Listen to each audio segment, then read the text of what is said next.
Eto na ang mabibilis na balita.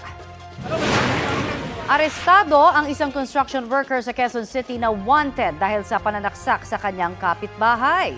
Ayon sa pulisya, October 2022 nang mangyari ang krimen. Sugatan ang biktima na nagtamo ng 2 saksak. Dati na rin kinasuhan ang akusado ng illegal possession of firearms at paglabag sa Comprehensive Dangerous Drugs Act. Aminado siya sa krimen na nag-ugat daw sa biro ng biktima na kanyang ikinapikon. Arestado ang 2 holdupper sa Antipolo, Rizal. Ayon sa biktima, pauwi na sila ng kanyang kaklase nang makasalubong ang mga suspect sa madilim na bakanting lote.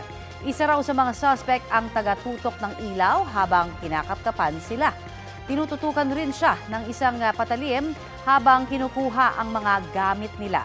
Naaresto po sa magkakahiwalay na operasyon ang 2 at nabawi ang nakuhang cellphone. Nakuha rin ang ginamit na panakot na patalim. Ayon sa isang suspect na naging taga-ilaw, nadamay lang daw siya. Wala namang pahayag ang isa pang suspect. Mahaharap sila sa kaukulang reklamo.